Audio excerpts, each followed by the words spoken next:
PC Vishwanath വരെയുള്ളവർ, ഞാൻ അദ്ദേഹത്തോടൊപ്പം പ്രവർത്തി എത്രയോ വട്ടം നിഷ്ഠൂരമായ അതിക്രമങ്ങൾ ഏറ്റുവാങ്ങിയവരാണ് ഞങ്ങൾ. നിങ്ങളുടെ പറച്ചിലിട നിങ്ങൾ മാത്രം അല്ലാണ്ട് പോലീസും സമരവും നടത്തി വന്നവരാണെന്ന് എത്ര സംഭവങ്ങൾ എണ്ണി പറയണം. അതിനുള്ള സമയമല്ല അത്. സാർ, ഇവിടെ ഞങ്ങൾ ചർച്ച ചെയ്യുന്നത് നിങ്ങളുടെ പോലീസ് നയത്തെക്കുറിച്ചാണ്, നിങ്ങളുടെ പോലീസിനോടുള്ള സമീപനത്തെക്കുറിച്ചാണ്. ആഭ്യന്തരമന്ത്രി മുഖ്യമന്ത്രിയുമായിരിക്കുന്ന പിണറായി വിജയന്റെ പോലീസ് എങ്ങനെ പ്രവർത്തിക്കുന്നു എന്നതിനെ സംബന്ധിച്ചാണ്. ഞാനിപ്പോൾ ഇവിടെ ഒരുപാട് ഇൻസിഡന്റ് പറഞ്ഞുകൊണ്ട് എല്ലാം ആവർത്തിച്ച് പറയുന്നില്ല. ഞാൻ എൻ്റെ നിയോജകമണ്ഡലം മൂവാറ്റുപുഴയിൽ നടന്ന ഒരു സംഭവം മാത്രം പറയാം. സാർ, ഒരു സാധാരണ ചെറുപ്പക്കാരൻ അധ്വാനിച്ച് ജീവിക്കുന്ന അമൽ ആന്റണി എന്ന് പറയുന്ന ചെറുപ്പക്കാരൻ, അവൻ്റെ വീട്ടിലെ ഇൻവെർട്ടർ കേടായ ബാറ്ററി രാവിലെ ഒരു കടയിൽ കൊണ്ട് വിറ്റിട്ട് അവൻ പണിക്ക് പോയി ഉച്ചയ്ക്ക് ഊണ് കഴിക്കാൻ വേണ്ടി വീട്ടിൽ അവൻ്റെ അമ്മയുടെ കൂടെ ഊണ് കഴിച്ചുകൊണ്ടിരിക്കുമ്പോൾ പോലീസ് വന്ന് ഇരച്ചു കയറി അവനെ പിടിച്ചുകൊണ്ടുപോയി. എന്തിനാണ് എൻ്റെ മകനെ കൊണ്ടുപോകുന്നതെന്ന് അമ്മ ചോദിച്ചു. അമ്മ പറഞ്ഞു, നിങ്ങളുടെ മകൻ ബാറ്ററി മോഷണ കേസ് പ്രതിയാണെന്ന് പറഞ്ഞ് അമ്മ പറഞ്ഞു, ബാറ്ററി കൊണ്ടുപോയത് ഞാനിവിടെ കാലങ്ങളായി ഉപയോഗിക്കുന്ന ഇൻവെർട്ടറിലെ ബാറ്ററിയാണ് കൊണ്ടുപോയത്, എൻ്റെ മകനെ കൊണ്ടുപോകില്ല എന്ന് കരഞ്ഞു പറഞ്ഞു. വലിച്ചഴിച്ച് കൊണ്ടുപോയി അവനെ ജീപ്പിൽ വെച്ച് മർദ്ദിച്ച് പോലീസ് സ്റ്റേഷനിൽ വെച്ച് മർദ്ദിച്ച് അവൻ ബാറ്ററി മോഷ്ടിച്ചു എന്ന് പറയാൻ അവനെ നിർബന്ധിച്ചുകൊണ്ടിരിക്കുമ്പോൾ പരാതി കൊടുത്തയാള് വാറണ്ടി പേപ്പറുമായി വന്നു. സാർ, അപ്പൊ അദ്ദേഹത്തിന്റെ ബാറ്ററി 3 വർഷം മുമ്പ് വാങ്ങിയ ബാറ്ററിയാണ്. ഇദ്ദേഹം വിറ്റു എന്ന് പോലീസ് ആരോപിച്ച ബാറ്ററി 10 വർഷം പഴക്കമുള്ള ബാറ്ററി, നീ വീട്ടിൽ പൊക്കോളാൻ പറഞ്ഞു. അതിനെതിരെ പരാതിയുമായ വീട്ടുകാർ വന്നപ്പോൾ അന്നേരം ആ വീട്ടിലേക്ക് ചെന്ന ആരാന്നറിയോ? ബിജു ഭാസ്കർ എന്ന് പറയുന്ന CPM നേതാവ് നേരെ ആ വീട്ടിലേക്ക് വന്നു. പോലീസിനെതിരെ പരാതി കൊടുക്കരുത്, നമുക്ക് സെറ്റിൽ ചെയ്യാം, പൈസ തരാം. നിങ്ങളുടെ പാർട്ടിയും നിങ്ങളുടെ നേതാക്കന്മാരും ഇതുപോലുള്ള പോലീസിന്റെ കാര്യങ്ങൾക്ക് അച്ചാരം പിടിച്ച് നടക്കുകയാണ് സാർ. എന്നിട്ട് ഇപ്പൊ കഴിഞ്ഞ ദിവസം അതിന്റെ അന്വേഷണം നടക്കുന്നു, കേസ് നടത്തി, കോൺഗ്രസ് മാർച്ച് നടത്തി, എല്ലാ സംഭവം ഉണ്ടായി. പക്ഷെ ഇതുവരെ അതിന്റെ അത്ര റിപ്പോർട്ട് കൊടുത്തില്ല. കഴിഞ്ഞ ദിവസം ആ ട്രാഫിക് പോലീസ് ഒരു ട്രാഫിക് അനുവദിച്ചതിന്റെ പേരിൽ 24 മണിക്കൂറിനകത്ത് ജോലി ചെയ്ത ഒരു പോലീസുകാരനെതിരെ നിങ്ങൾ നടപടിയെടുത്തു. അതുകൂടാതെ ഇപ്പൊ നിങ്ങൾ പറഞ്ഞില്ല ആരും ഇവിടെ ലാത്തിയടി ഏറ്റിട്ടില്ലാന്ന്. തൊടുപുഴയിലെ ഞങ്ങളുടെ പ്രിയങ്കരനായ യൂത്ത് കോൺഗ്രസിന്റെ നേതാവ് ബിലാലിന്റെ അടിച്ച് കണ്ണ് നഷ്ടപ്പെടുത്തി പോലീസ്. അതിനെതിരെ പോലീസ് കംപ്ലൈന്റ് അതോറിറ്റിയിൽ പരാതി കൊടുത്തു. പോലീസ് കംപ്ലൈന്റ് അതോറിറ്റി നിങ്ങളോട് നടപടിയെടുക്കാൻ പറഞ്ഞു. നിങ്ങൾ ആഭ്യന്തരമന്ത്രിയല്ലേ, നിങ്ങൾ മുഖ്യമന്ത്രിയല്ലേ, ഇതുവരെ ഒരു നടപടിയും സ്വീകരിച്ചില്ല. ഞാൻ നിങ്ങൾ ഓർമ്മിപ്പിക്കാൻ ആഗ്രഹിക്കുന്നത്, നിങ്ങൾ കാലങ്ങൾക്ക് മുമ്പ് ഈ നിയമസഭയിൽ പറഞ്ഞ കുറച്ച് കാര്യങ്ങളുണ്ട് സാർ, അങ്ങ് ഓർത്തു നോക്കണം. ഞാൻ ഈ സഭയിലെ എല്ലാ അംഗങ്ങളോടും പറയുകയാണ്, നമ്മളെല്ലാവരും രാഷ്ട്രീയക്കാരാണ്, നമ്മളെല്ലാവരും ചേരിതിരിഞ്ഞ് പല രീതിയിലും ബാധിക്കുന്നവരാണ്.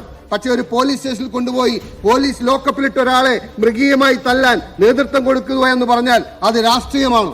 ഇതാണോ രാഷ്ട്രീയം? ഒരു പോലീസ് സർക്കിൾ ഇൻസ്പെക്ടർ മാത്രം അല്ലെങ്കിൽ കണ്ണൂർ SP മാത്രമായി ചെയ്യാനുള്ള ധൈര്യം കിട്ടിയെന്ന് ഞാൻ വിശ്വസിക്കുന്നില്ല. അങ്ങനെയെങ്കിൽ അവർക്ക് പലതും ചെയ്യാൻ കഴിയുമായിരുന്നു. ഇതിന്റെ പിന്നിൽ രാഷ്ട്രീയപരമായ പിന്തുണയുണ്ട്. അദ്ദേഹത്തെ പിന്നീട് നീ പോയി തലശ്ശേരിയിൽ സർക്കിൾ ഇൻസ്പെക്ടർ ആക്കുക എന്ന് പറഞ്ഞ് തലശ്ശേരി സർക്കിൾ ഇൻസ്പെക്ടർ ആക്കിയിരിക്കുകയാണ്. അങ്ങ് ചോദിച്ചതാണ് സാക്ഷാൽ ശ്രീ K കരുണാകരനോട്, ഇത് മാന്യതയാണോ? അതുകൊണ്ട് ഈ നിയമസഭയിലെ അംഗങ്ങളോട് എനിക്ക് പറയുവാനുള്ളത്, നമ്മളെല്ലാം രാഷ്ട്രീയക്കാരാണ്, ചേരിതിരിഞ്ഞ് ബാധിക്കുന്നവരാണ്. പക്ഷേ രാഷ്ട്രീയത്തെ ഇങ്ങനെ എതിർക്കാൻ ശ്രമിക്കുന്നത് ആർക്കും ഭൂഷണമല്ല. നിങ്ങളാരും ഇത് അംഗീകരിക്കുമെന്ന് ഞാൻ പ്രതീക്ഷിക്കുന്നില്ല എന്ന് അങ്ങ് പറഞ്ഞു. അതിന് പിന്നാലെ വീണ്ടും അങ്ങ് പറയുകയാണ്, ഇതെല്ലാം അറിഞ്ഞുകൊണ്ട് തന്നെയാണ് ഈ പാർട്ടിയിൽ നിൽക്കുന്നത്, ഇതെല്ലാം ഏതെങ്കിലും ഘട്ടത്തിൽ സംഭവിച്ചേക്കുമെന്ന് പ്രതീക്ഷിച്ചുകൊണ്ടാണ് ഈ പാർട്ടിയിൽ നിൽക്കുന്നത്.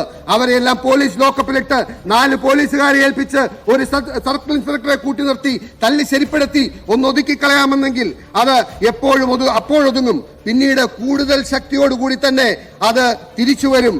ഇത് ഭൂഷണമല്ല, ഇത് രാഷ്ട്രീയമല്ല. ഇനിയും ഇത് ആവർത്തിക്കാനാണോ നിങ്ങളുടെ ശ്രമം? ഇനിയും ഈ രീതിയിൽ സംഭവങ്ങൾ കൊണ്ടുപോകാനാണോ ശ്രമം? ഇനിയും ഈ രീതിയിൽ പോലീസുകാരെ കയറൂരി വിടാനാണോ അങ്ങയുടെ ഭാഗം? വീണ്ടും അങ്ങ് പറയാണ് സാർ, ഒരു കേസിൽ സാക്ഷിയായി പോയി എന്നുള്ളത് കൊണ്ട് സാക്ഷികളെ പിടിച്ചുകൊണ്ടുപോയി കഴുത്തിന് കയറിട്ട് കുടുക്കി കപ്പിയിൽ മുകളിലേക്ക് വലിച്ച് കൂത്തുപറമ്പ് പോലീസ് സ്റ്റേഷനിൽ ഭീകരമായ രംഗം സൃഷ്ടിച്ച വീരനാണ് ഈ സർക്കിൾ ഇൻസ്പെക്ടർ. അങ്ങനെയുള്ള ഒരു സർക്കിൾ ഇൻസ്പെക്ടർക്ക് താങ്ങും തണലുമായി ഇവിടെ ഒരു ആഭ്യന്തരമന്ത്രി ഉണ്ടായിരുന്നു. ആ പാരമ്പര്യം നിങ്ങൾ തുടരരുത്, ആ പാരമ്പര്യം അതേ രീതിയിൽ നിങ്ങൾ നടപ്പാക്കരുത്. പോലീസുകാരൻ പറയുന്ന എന്തും വിശ്വസിച്ചുകൊണ്ടാണ് നിങ്ങൾ ഇവിടെ ഭരണം നടത്തുന്നത്. അങ്ങ് പറഞ്ഞ അതേ വാചകം അങ്ങേക്ക് നേരെ തിരിച്ചു വരികയാണ് സാർ. ഇത് മര്യാദയല്ല. ഈ നാട്ടിൽ സാധാരണ പ്രതിപക്ഷ പാർട്ടി പ്രവർത്തകർക്ക് മര്യാദയായ രാഷ്ട്രീയ പ്രവർത്തനം നടത്താൻ കഴിയുന്നില്ലെന്ന് വന്നാൽ അത് വളരെ വളരെ മോശമായ സ്ഥിതിവിശേഷമാണ്. ഇനി പറയുന്നത് അങ്ങൊന്ന് ശ്രദ്ധിച്ച് കേൾക്കണം സാർ. ഇവിടെ ഏക ഛത്രാധിപതിയെ പോലെ വാണതിന്റെ അനുഭവം എന്താണെന്ന് നിങ്ങൾ ഓർക്കണം. ഒരനുഭവത്തിൽ നിന്നും പാഠം പഠിക്കാൻ നിങ്ങൾ തയ്യാറാകണം.